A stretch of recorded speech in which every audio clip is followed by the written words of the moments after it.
अस्सलाम वालेकुम नाज़रीन, आप देख रहे हैं फ्लाइट न्यूज़। ठरी मीरवाह से खबर देंगे नज़ीर अहमद शर्की।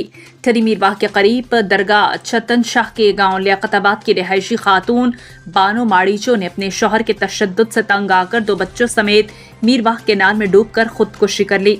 इंतजामिया के अदम तावन पर शदीद अवामी रद्द-ए-अमल के बाद 24 घंटे गुजर जाने पर इंतजामिया पहुंच गई है। खातून और बच्चों की लाशों की तलाश जारी है।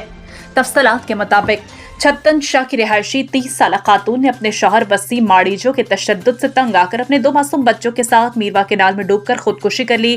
खातून ने अपनी और अपनी बेटी शोनी और विश्नी की जिंदगी का खात्मा कर दिया। शोनी की उम्र 3 साल जबकि विश्नी की उम्र 2 साल बताई जा रही है। सब इंजीनियर साजिद हुसैन भामभन रेस्क्यू टीमों और पुलिस पार्टी के हमरा जय वकुआ पर पहुंच गए। केनाल में डूबने वाली खातून बच्चों की लाशों की तलाश जारी है। रेस्क्यू वर्कर्स का कहना है कि पानी का बहाव तेज होने की वजह से शदीद परेशानी है, फिर भी हमारी कोशिश जारी है। इंशाल्लाह तमाम डूबने वाली खातून और बच्चियों की लाशों को जल्द तलाश कर लिया जाएगा।